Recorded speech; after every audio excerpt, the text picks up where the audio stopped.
Hey, deserving listeners, love is blind. Let's watch and see what comes out of my face as I watch. Yeah, I like that one.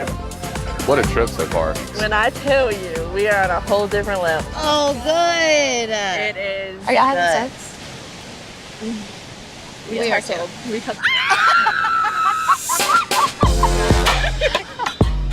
Okay, so Chelsea is saying we're on a whole different level in a positive way. So it sounds like Chelsea is saying that her and Jimmy are doing well.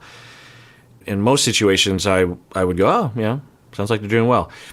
With Chelsea, it's hard to know exactly because I think, one, she either is one of those eternal optimists, meaning that she's just fairly optimistic in general, or for some people, they can be pathologically optimistic in that they, like if you watch my 90 Day Fiance stuff with Darcy, she seems to exhibit this sometimes where in the beginning of a relationship, she just talks, very certain, with a lot of certainty that this person that she likes is perfect and everything's going to be great. On one hand, you say, well, it's very optimistic. It's good. You're believing that good things can happen. But when you see it happening over and over again, and it seems to not reflect the data, particularly since they just started dating, there's not a lot of data there, then we start wondering if people have a defense mechanism of pathological optimism because, one conceptualization is that they need the future to be the way that they want it to be. They're so desperate, and if they allow for ambiguity, which would be normal, then the uncertainty and the worries will start to creep in and they'll start to react, and it'll cause a lot of problems. So there's essentially denial and over positivity. So, we could see Chelsea having that issue. On the other hand, it's quite possible, given what we saw as they were he was apologizing to her, there seems to be a lot of warmth and eye contact and affection. So, maybe. I kind of hope that things do work out. I'll tell you that for people who exhibit preoccupied attachment signs, which she has, I can't know because I haven't assessed her, obviously, but for those people who do suffer from preoccupied or anxious attachment, often I've seen this many times, what can work for them is someone that presents like Jimmy. They are often avoidant to some extent, which isn't great, but it can help because the avoidant person will have blunted emotion, and the anxious, preoccupied person will have a lot of emotion. And the avoidant person, as long as they stay in contact, then the preoccupied person can have a lot of emotion, and the avoidant person can be a level playing field or a stable presence. Also, the avoidant person might learn a few things from the preoccupied person about emotion and about expressing yourself, like, oh, maybe I could do that. I'll hear stories like that. I'll work with couples along those lines. There's pros and cons to being avoidant and preoccupied. It's not all bad. For preoccupied people, they tend to be more in touch with their emotions. That's great. They express their emotions more. That's great. The downside is that because of their early experiences, they feel their emotions much more. So when they're kind of hurt, there's a kind of hurtful situation, they will be very, very hurt. But that doesn't necessarily mean that they're going to be dysfunctional about it anyway. And so they can learn from each other's strengths. The preoccupied person can learn from the avoidant person and learn that sometimes it's advisable to stop and think and evaluate the situation as objectively as you can. It depends. There's a lot of variability. But anyway, so the other element of Jimmy that if they manage, and he manages, that I think will work well, and I don't know if he's avoidant, but he seems to be exhibiting that to some extent. Another element about him is that, in my opinion, he's generally pretty nice. He if we compare him to like someone like Clay or even Jeremy, there's not a lot of sharp edges to his personality. At least what we've seen, in my opinion.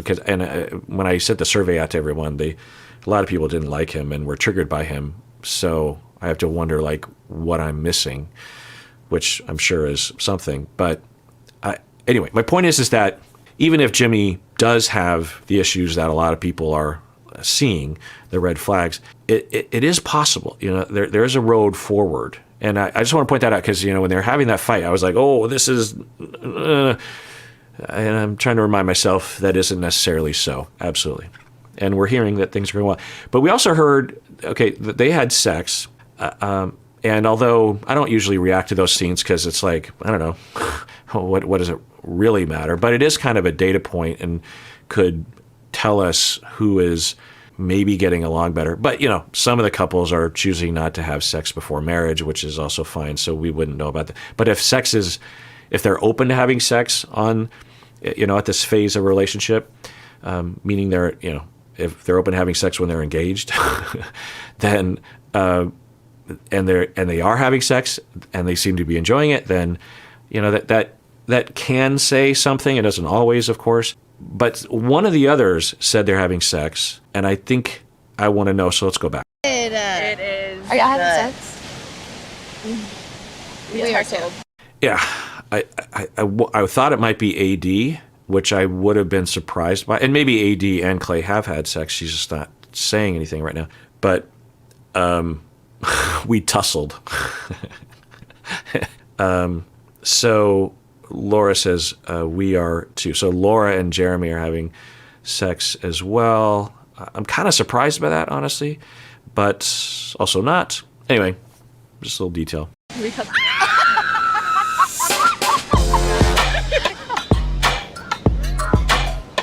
wait, you're two? And then AD says, me too. I don't understand what the big reaction is.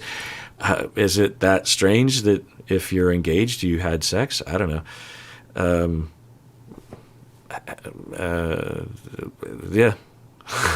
I think Chelsea just has a lot of expressive-ness, which is fun.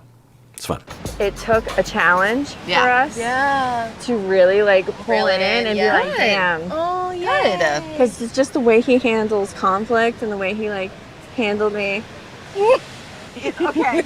I think what Chelsea is saying is in line with what I was saying earlier, that the way he handles conflict and the way he handles me actually works well. And the way she worded it is interesting. The way he handles me. On one hand, you'd be like, what kind of sexist stuff is that? But another angle to that is she might know from history or from therapy or both that she gets triggered and she needs a particular style of reactivity to her. And it's not all their fault. Like she handles, right? I'll hear that from preoccupied people who know they're preoccupied. They have self-awareness, they have insight, as we call it, and or they've recovered to some extent. They will eventually figure out, yeah, sometimes I get triggered and I overreact. And it feels like the right thing to do at the time for me, but when I look back, a few days later, I'm like, who was that person? What was I doing? I'm sure some of you are in that camp. A good percentage of people are. And the thing you hope for is that you have a partner that can weather the storm and not necessarily take it personally, because often people will, or they'll run away. Now, for the avoidant person, they will have a similar hope with awareness and recovery, that they'll say, my partner handles me well because when I shut down, they don't take it personally. They interpret it for the most part correctly, and they're good at giving me my space, or they're good at drawing me out, or seeing signs that I might be suffering from something, some distress that I'm cut off from, so they can say, hey, what's going on with you? Seems maybe that you're upset. Do you want to talk? And then, so my partner handles me well. So maybe that's what she's saying. have to tell you, Oh God. Tell me Chelsea made me feel so awkward the other day, and I appreciate you, just talking to me, and like, I felt bad about that, but I know you know what I'm talking about. But Previously, I talked about how my contact on the show said, I think that AD was bothered by the whole bean dip thing, and maybe even a few incidents that happened at that party that night. She says, AD did have an on-camera chat with Laura about AD being uncomfortable that her body was the topic of conversation for a lot that evening. And apparently they cut that out, which I'm confused by. And it actually bothers me that they would cut it out because AD deserves to have that heard. And I'm just wondering why. Are they trying to make Laura look better? Are they trying to avoid Laura and others being canceled? Or I don't know. Or some kind of accusation of racist mistreatment on the show and the producers didn't do anything. I don't know. You could argue that by cutting that out, it's making it worse, right? I mean, why show that objectification and not AD's voice as she is saying, I don't like that. If you just don't want it, then just don't include any of it. But if you show it, then you got to show AD. Now, maybe AD will say something here.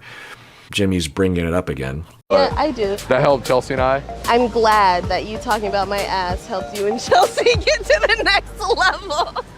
I'm glad that was a turning point in your relationship. And as I was wondering at the party that one night, I was wondering how AD felt about all of it. Looked at in a certain way, particularly when they edit out her voice, then it looks like AD is fine with it, maybe even enjoying it. But I remember saying at the time, there's no way to know because AD could be just being polite or it's too awkward. What do you want to do? Create a scene? It's a really difficult situation. AD might want to enjoy herself for the rest of the night. She doesn't want to put that out there right away. It's a very difficult situation to be put in as a human being. I think particularly as a woman, particularly as a black woman, honestly. So we're seeing here, if we believe my contact about AD actually on camera speaking up about her discomfort about that, we see here her joking about it. And maybe AD in this moment is like, yeah, we've resolved that and we're just talking about this here, so I'm going to joke around about it. Or is AD thinking, here we go again? I could just tell. Johnny and Amy are already knocking boots for sure. We're taking it slow. You're taking it slow. We're taking it slow. Okay. Because, she's not on birth control. And, I want kids. Yeah. But not right now. I'm not ready right now. Yeah, because you wanted to wait until if there's full financial stability. Okay, so we're hearing from Laura's observation that Johnny and Amy have a lot of chemistry. Now, maybe Laura's just saying that because you're trying to be nice, but sounds legit, and we've seen that. Then she says, you guys are knocking boots, and he says, we're taking it slow. I assume that means that they haven't had sex. And he is saying that they're waiting, and then he says that she's not on birth control. And he immediately says, I want to have kids, but just not right now. Well, yeah, I would assume that you would conclude that getting pregnant at this phase, having only seen this, I think at tops, they're like 2 weeks into knowing each other. So yeah, I would just assume that you would say, let's not try to get pregnant right now. And then I was expecting him to say, and I'm allergic to condoms or something, because, have you heard of condoms? Now, I don't know. There's a lot of things in life. Some people don't like condoms. Some heterosexual women don't like it when men wear condoms. So, maybe there's something there. But you just think there would be some comment there. It also could be that they want to wait for their own reasons or reasons that they don't want to talk about. And he's just saying ancillary reasons, but the real reason is that, they just like to wait, or it's a kind of a religious thing, or they're just not emotionally ready, which is, would make total sense. Sometimes there's some amount of discourse around how quickly it's expected that they're going to have sex, right? And, like when Irina and Zach met in the hallway and there's a lot of eye contact and touching and kissing, while I think I and a lot of other people were thinking like Irina was being unusual by saying, "Stop looking at me," and was creeped out. And she literally said that. Well, that's not a typical response in the hallway. Also, you're engaged, so he's looking at you. And anyway, on the other hand, it's totally understandable if someone, for whatever reason, whether it's trauma related or just who they are, they don't like to go that quickly into physicality. For a lot of the folks, it seems like the amount of emotional and conversational intimacy that they have really it produces that trust and familiarity and attraction before they even see each other. Then when they see each other, it's like the dam bursts and the volcano explodes. That's like, we're finally, I've been wanting to kiss you, and touch you. It's like, I can't get enough of you. And yet you could imagine for some people that they say, well, yeah, I'm totally in love, I'm engaged, but I'm not familiar with you and your energy and your body, and I'm just not comfortable with that. That's not what I want to do. So, could be something like that. Who knows? Trips like just us two together. Yeah. We have to worry about anyone else. Yeah. And when she's like, I'm not on birth control, it's like, oh well, like literally, if any small thing happens, like we could have like a little Amy or a little John Jr. or like something like that, and like it'd be amazing, but like I can't have that right now. Again, condoms, but who knows? And he's really focusing on, I can't have that right now. It almost seems like what he's implying is that either he thinks or has heard from Amy that she's open to getting pregnant right away, which would be fine, if they're locked in, but, I don't think it would be advisable. There's no rush, right? It almost seems like he's either having some kind of fight in his own mind, or some religions are against any birth control, even condoms, right? Catholics? Not all Catholics. A lot of my knowledge of Catholicism comes from Monty Python's skit, "Every Sperm is Sacred." That song from the 70s, for you old folks like me. Every sperm is sacred. So, is that what we're... I don't know. No big deal. They seem to be in love. They seem to have a connection. So, it doesn't really matter. But, we've seen this before on other reality TV shows where seemingly like condoms are just off the table. It's like, well, of course they're not going to wear condoms. Why? I mean, like I said, each to their own. But I wonder if there's some kind of unreasonable resistance there. Who knows? And like I just always thought that like everyone was on birth control, like that's it. Because no, 100%. Like I was so ignorant of that too. Like because every girl I dated was like, oh, can play on birth control, can play on this, play on that, and well, it's hormones. Like you're dumping hormones in your body, where it's like. But they've always said like, oh. Yeah, just a small. I'm not a physician, so I'm a lay person when it comes to this. I am a clinician when it comes to issues of mood shifts and changes through the menstrual cycle, as people get pregnant after giving birth. There can be a lot of hormone shifts, a lot of changes in personality, in psychopathology. Some people can literally develop full-blown major depression or OCD or generalized anxiety. They never had it before, and they go on birth control pill, or they get pregnant, or they just gave birth, and seemingly the shifts in hormones can, push someone over the edge in terms of developing a full-blown anxiety disorder or a depressive disorder, mood disorder.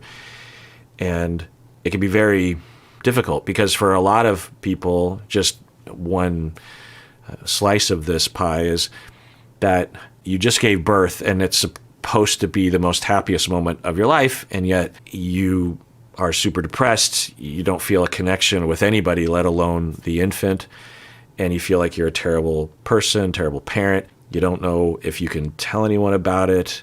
People might be judging you. And even if you do say something, people might just say like, well, that's just a part of giving birth. And you lose sleep for a little bit. You'll be okay. Everything's fine. And meanwhile, for the very first time in your life, you're having like some of the strangest thoughts and moods that you don't know how to interpret. You think, is everyone going through this? And maybe it'll change. And sometimes it does, but sometimes it needs to be assessed and treated desperately. And they deserve that. Anyway, so people typically, whether it's birth control or pregnancy, will rely on their primary care or their OBGYN to tell them what the risks are, what they're facing. And in my experience, even with birth control prescriptions, the physician might not adequately inform the patient about the possible side effects and the common side effects. Because the physician is just like, well, this is going to work to address what you're asking. You don't want to get pregnant, so here is this medication. And they might know that it might completely take away your libido. It might change your mood quite a bit. There might be other physiological changes that are not welcomed.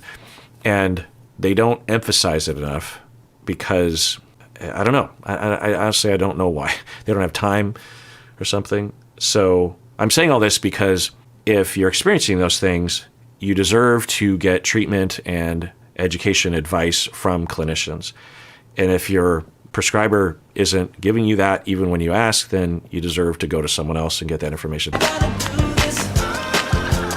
I just want to throw this out there about the whole bean dip thing. I apologize if I made you uncomfortable. I will move past it. Yeah. Not my intent. And I was kicking myself in the ass God, to the point where I almost left. Oh my God. I was so upset with. Interesting. Jeremy is kind of a conundrum.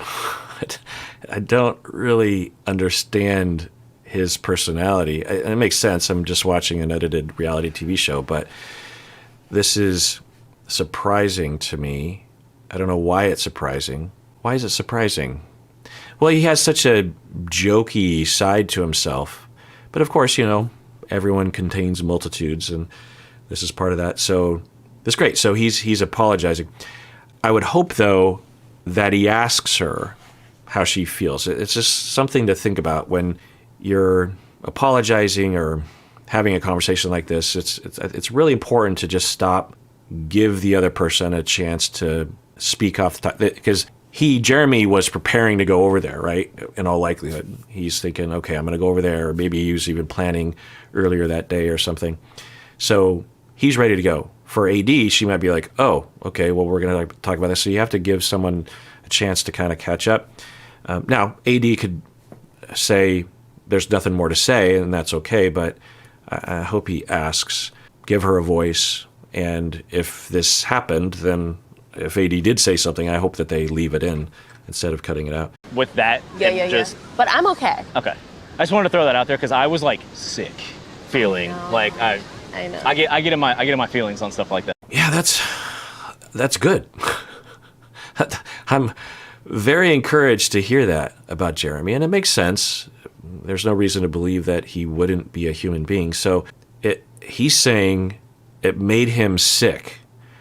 And yeah, well, so I'm remembering the party. He goes up to AD and says, Laura wanted me to bean dip you or whatever. And then Laura's like, I was joking. And he's like, no, you weren't joking. So, yeah. Well, I wonder specifically what he was sick about. He said, I was going to leave. I was going to leave. Well, that's kind of strange as well. You're going to leave Laura because you had a social snafu? That doesn't say, but you could say, the joke of if you humiliate yourself online, it's like, well, I'm packing up and moving to another country and changing my name because, there's that impulse. So maybe he's expressing that, but yeah, that's interesting. So he's that night, the morning after, he's just so upset and he feels so bad about what he did. Now, I would have hoped that he would know for his own self-worth and preservation that he would immediately apologized to AD. Maybe he didn't have an opportunity to do that. I don't know how they managed the communication between everybody. But that is often the best course of action. I always talk about, I remember when I was 4, I stole a Matchbox car of my friend. And the irony is that I had the exact same Matchbox car and mine was in better shape. So why did I steal it? And I was racked with guilt and shame, and I'm preoccupied with it that day. I was at my friend's house and I pocketed it, and I'm at home and I'm in my hallway outside my bedroom door, and I'm just staring at this Matchbox car, just frozen with fear and shame and guilt. I didn't know what to do, 4 years old. My mom notices this. She's walking through the hallway. I remember clear as day. It was a very nice summer day in Seattle, and she's walking by. She's like, what's going on? And that's all she had to say. I just unleashed what was going on in my brain. I was like, I stole this car, and I'm crying. I don't know what to do. I don't know what to do. I don't know what to do. And my mom just said simply, well, give it back to him. And I was like, that's genius. I'll just give it back to him. You're 4. It's a hard world. So I ran over to my friend's house and gave it back to him. And I'm worried about I'm going to lose my friend and da-da-da. And my friend was like, oh, okay, thanks. Sometimes you just have to be told or remember that the best course of action is to run to the transgressed and admit your transgression. It feels very good to do so. I know. So, How's things going with you and Clay? We're just trying to get aligned, honestly. I will say that they seemingly edited her to some extent, which is not pleasant. She says, I'm fine, and then there seemed to be something more that she said there. So maybe she just said general statements that was in line with what they had kept in, but you would just like to hear more from the individual that is of concern, particularly when I hear from the person who I'm looking at the emails that I exchanged with the person who works on the show. And she told me that AD on camera told Laura that she was uncomfortable with how much her body was being focused on. I don't understand what the production team is doing there. Are they trying to avoid a controversy on reality TV? I think it would be a really helpful thing to see for everybody. And AD deserves that. Now, maybe AD asked for it to be removed. I don't know. So the things I've definitely noticed with Clay, and you've probably seen it at this point, he's very introspective. Yep. And I have noticed that when he gets a little bit quieter, let him have his space. My gosh, I keep getting that. Yeah, and I'm not saying he hasn't said anything about you doing that, but okay. So he's saying when he gets introspective, give him his space. And then AD says, I keep getting that. I think meaning that she's heard from a number of other cast members, at least 2 or 3 more, that's what she needs to do. So it's interesting that multiple people would tell her to do that. Yeah. I mean, if someone appears to need some space, like at the soup scene when he's just like, I'm just going to look out at the ocean, would it have helped if AD had, even if it didn't seem very satisfying, if she's like, well, I guess I'm not going to get anything from him right now. I guess I'll also look out at the ocean. And we'll just sit here in silence, give him a chance to come around to me. Would that be a good move? Yeah, I suppose. I don't think that would fix the problem, particularly in light of what I heard from the person who works on the show, that they had the previous night and maybe the morning of that soup scene had a major fight in which her body issues were triggered, which we could imagine what that would look like. So, yeah, I think AD and Clay's issues are fairly significant. So I guess the only way out, if Clay keeps pressing on that, because he did it in the pods, which was notable and different, odd, to in the pod say, I need someone to be like this. Well, why are you saying that too? Why did you come on this show if that's true? And what is she supposed to do about that? Like, it's just so strange. I think I speculated at the time that Clay, when he feels like he might get rejected or he feels vulnerable, I think he might resort to that way of thinking as a way of telling himself that he doesn't care, he doesn't have anything invested into it, so he can't be hurt by it. He's like, well, I just like women for their bodies, so whatever. Is that what's going on? Or he dated someone and really liked them, but found out over time that he wasn't really attracted to them, and discovered there's only so much you can do with someone that has a great personality if you're just not attracted to them physically. And then he kind of simplifies that whole thing into, lips and butts is what he was saying. Or he's just kind of clueless. He's a little oblivious as to how he's coming across, which, definitely could be true. Anyway, I don't trust that Clay will turn that around. He might. So I guess it really just depends on AD if she can tolerate it, really, I guess. That doesn't sound great. No, I get it. There was a couple of times where like we'd be talking in the hallway before we'd go into the pods and stuff. You just see him. He would go from bouncing around and being Clay to like kind of just oh my God. locking down. Okay, so And- it's not just me. No. Oh my God. So that I would gives look me at so him. much- Okay, it sounds like it's helpful. Jeremy has a pretty good observational skill. See that and to be able to describe it and to know that it might help AD to hear that.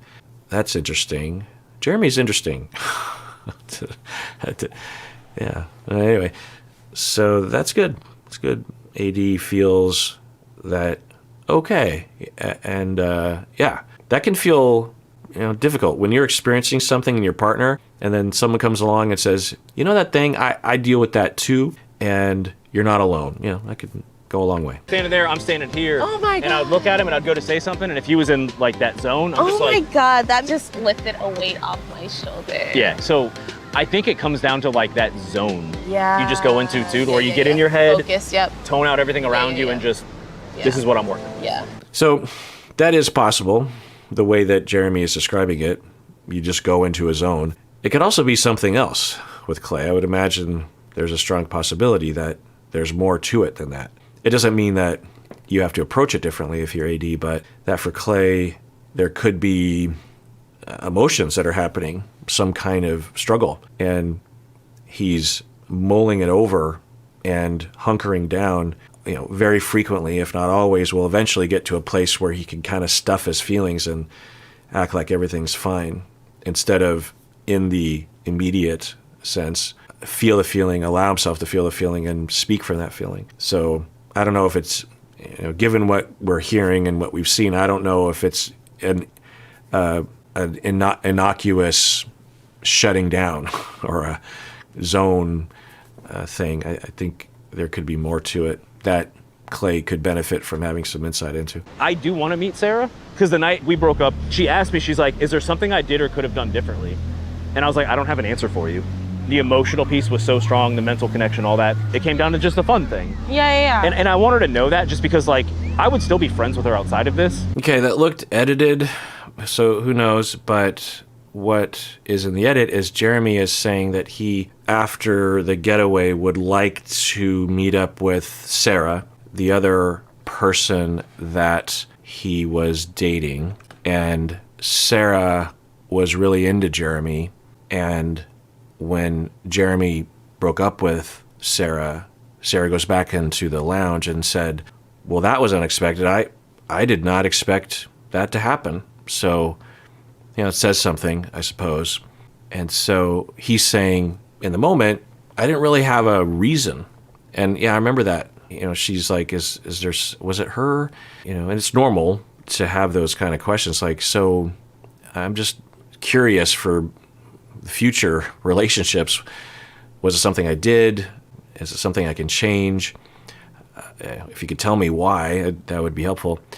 And that's a very delicate conversation, right? Because on one hand, it might be a nice thing, an altruistic thing to tell someone that you are breaking up with why you're breaking up with them. But you have to be really careful, because if you say something like, well, I'm not attracted to you, like, it can really create a complex for somebody. And you just have to be careful about that. On the other hand, if you just break up with someone, in this context, you could imagine that someone would say, I don't really know. I don't really have a major reason. I just know that I want to be with Laura more. And so I don't really have, they barely know each other. So there wouldn't be a lot of negatives that you would know at that point. But we're not usually in those situations. Normally we're breaking up with someone after a number of months or years.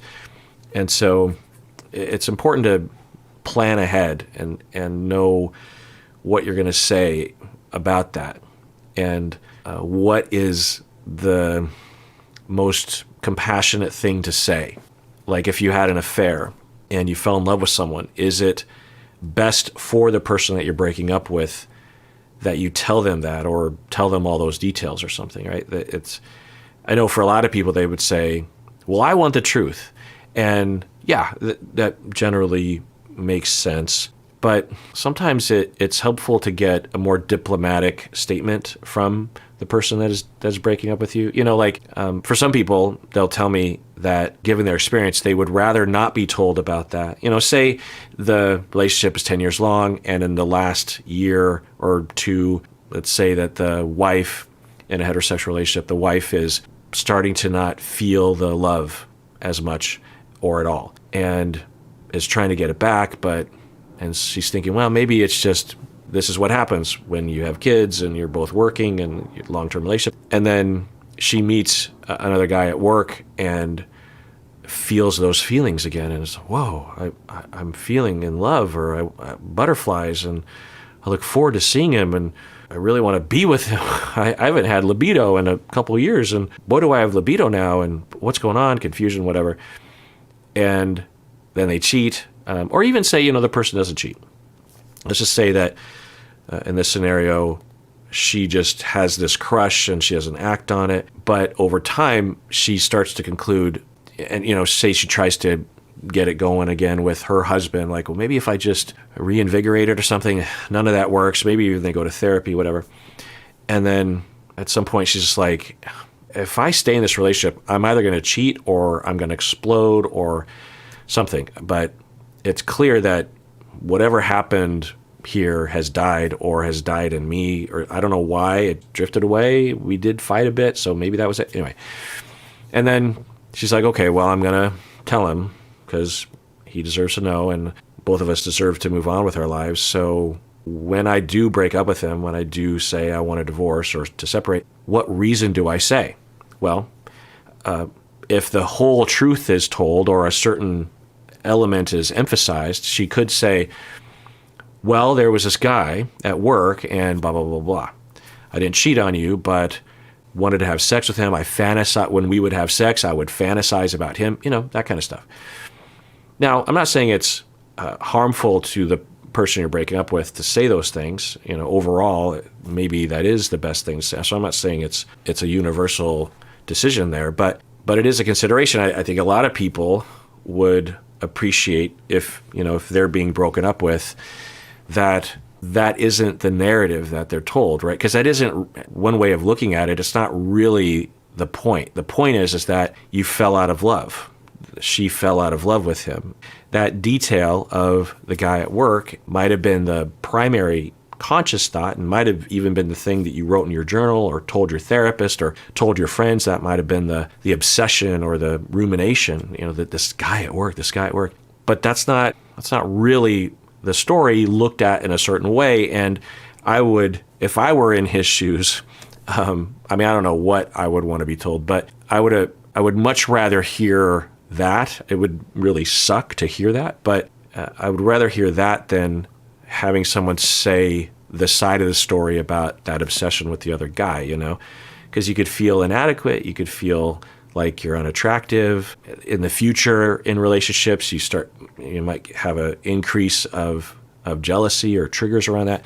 Now, the person being broken up with will have traumas, relational issues with trusting that someone will love them forever, when they, they say, I'm going to love you forever. I want to be with you forever. In all likelihood, the person being dumped is going to very much question that. Which would you rather have? But that one will happen either way, right?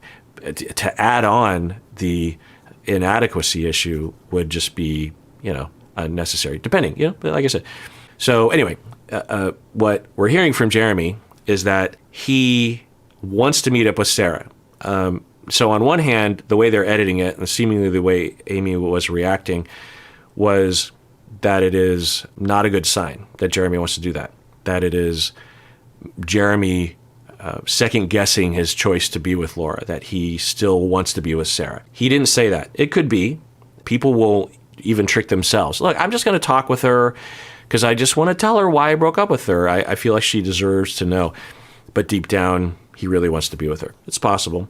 But it's also possible that he truly does have an altruistic, compassionate motivation of apologizing or giving a chance for Sarah to ask questions. You will hear me talk about the morality of breaking up with someone, the ethics of breaking up with someone. Generally speaking, it really depends. If it's an abusive situation, that's a completely different scenario. But if it's not, if you're breaking up with someone, I recommend that you offer the opportunity for the person being dumped to revisit the conversation.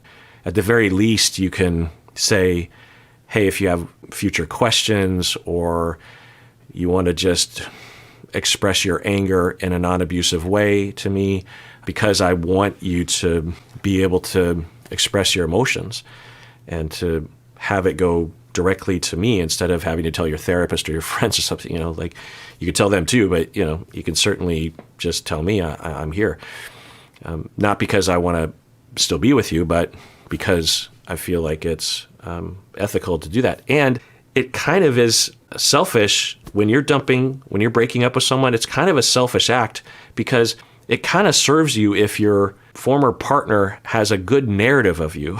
Because if you share friends, particularly if you have kids together, much better if your former partner likes you in the end, right? And a part of that has to do with breaking up with. So maybe that's what Jeremy's doing, is he broke up with Sarah. It was possibly very difficult for Sarah. We didn't see evidence of that, but that doesn't mean it wasn't hard for her. And he just feels like he wants to reach out. I think that on the surface, that is, I think, commendable.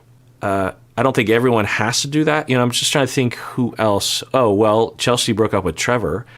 Do we think that, say if Chelsea had some more thoughts, or she thought, you could imagine Chelsea saying, or, well, maybe more Jimmy. We can imagine Jimmy, especially after watching the scene, but even back then when they were shooting this, he could reflect on the breaking up with Jessica and say, I think I just clammed up and shut down because I do that sometimes, and Jessica deserves better than that. And so I'd like to apologize and offer up the opportunity for her to express herself or to ask questions or whatever. Now Jessica could say, I don't want to do that, and that would be fine. But would it be okay for Jimmy to at least have that impulse, as long as he goes to Chelsea and says, is that okay? Because, I think that could trigger anyone, particularly someone like Chelsea. But maybe even Chelsea could be there, right? Or it could be over their Zoom or something, And so, does Jessica deserve the opportunity to have the conversation? I would say yes. And I would say that Jimmy should reach out. In my book, people almost never do. And not a lot of people, clean break, just move on, bad boundaries. I'm like, you got to deal with the realities of humans. And I believe it's a compassionate thing to think about the person that you're dumping, about their ongoing journey of recovery that will involve a lot of elements, themselves, their therapist, their family, their support system, and maybe you. Again, if you weren't abused by that person you're breaking up with. All right, well, let's adjourn there. Tune in next time when I continue watching. And everyone, please take care of yourself, truly, because you deserve it. You truly do.